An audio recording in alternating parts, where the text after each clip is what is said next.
Hello everyone, I am Anjani from Kids Class channel and today I am going to tell you the very important questions of chapter 1st and 2nd our class 12th English prose. So let's start. And अगर आपको ये video अच्छा लगे तो please like and subscribe my channel because this takes a lot of efforts. So let's start up with our chapter first. Our first question is, how does the last lesson portray the impact of losing one's language on individual and cultural identity? So the answer is Alphonse Daudet highlights the emotional and cultural loss of the villagers when their language is suppressed. Means जब उनकी language को suppress किया गया तब उनका emotional और cultural loss जो हुआ उसे अल्फोंसो डॉर्डे ने यहाँ पे बताया है. M. Hammel's reflection on the importance of French emphasizes how language preserves identity and heritage. और जो एम हेमल हैं उन्होंने ये इम्पोर्टेंस बताई है कि लैंग्वेज जो है वो हमारी आइडेंटिटी एंड हेरिटेज को प्रिजर्व करती है. French regret symbolizes the realization of losing something taken for granted. यानी कि जिस चीज को हम लोग बहुत ग्रांटेड ले लेते हैं बाद में जब वो चीज हमारे पास नहीं होती है तब हमें उसका रियलाइजेशन होता है. Now the second question. Describe the atmosphere in the class of the day of the last lesson. Answer is, on the day of the last French lesson, the atmosphere in the class was strange and solemn. Means जब उनका last French lesson था तब जो atmosphere था वहाँ का class का वो बहुत ही स्ट्रेंज था और सॉलेम यानी कि बहुत ही शांति थी वहाँ पे. The school was as quiet as it was Sunday morning. और स्कूल में इतनी शांति थी जैसे कि संडे मॉर्निंग हो. The teacher M Hamel moving in the class with his ruler under his arm. Means जो टीचर थे एम हेमल वो अपनी रूलर लेके टहल रहे थे क्लास में. And he was wearing his special dress for the last class. Means last class के लिए उन्होंने एक स्पेशल ड्रेस वियर की थी. The village elders were sitting on the back benches of the class. और जो विलेज एल्डर्स थे वो बैक बेंचेस पे बैठे हुए थे.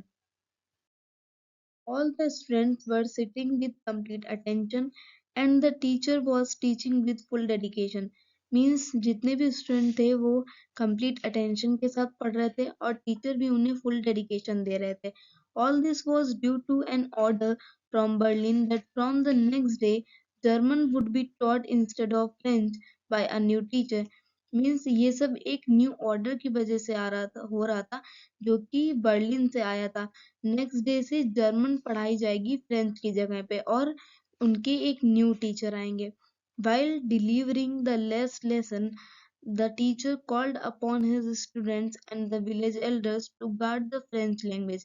मीन्स जो एमएमएल थे उन्होंने अपने स्टूडेंट्स और विलेज एल्डर्स से कहा कि हमें अपनी लैंग्वेज को गार्ड करना चाहिए एंड नेवर फॉरगेट इट और उसे कभी भी नहीं भूलना चाहिए.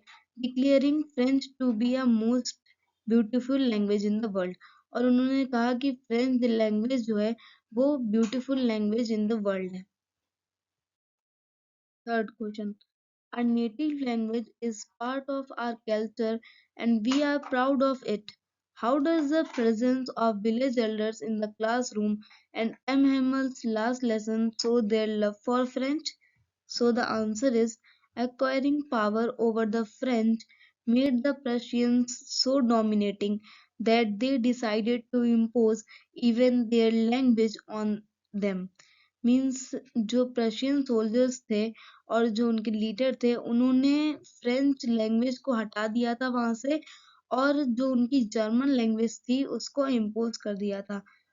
So on the day of the last French lesson, the village elders were seated on the back seats of the classroom.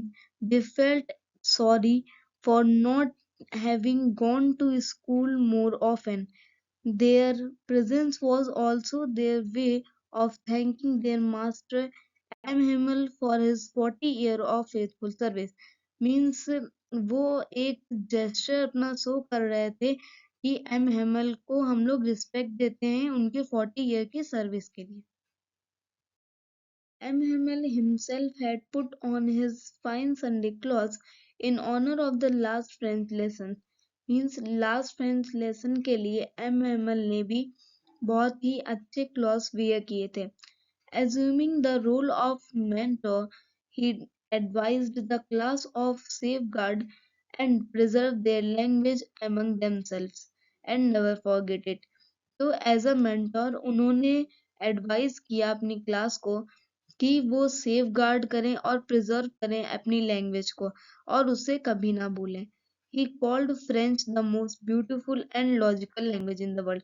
This is the most important line. आपको इसे remember करना है. By the end of the class, Abhimal was so choked with emotions and could not speak, so he took a piece of chalk and wrote on the blackboard, Vive la France, means long live France, and then he dismissed the class. Means at the end उनका जो गला है वो बहुत ज्यादा choked हो चुका था. वो इतना ज्यादा इमोशन से फिल हो चुके थे कि वो और कुछ भी बोल नहीं पाए और उन्होंने ब्लैक बोर्ड पे अपनी चौक से लिखा vive la France means long live France और जो क्लास थी वो डिसमिस हो गई. So now start up with our second chapter. So the first question is, for the children it is wrapped in wonder, for the elder it is a mean of survival. What kind of life do the rag pickers of Simapuri lead?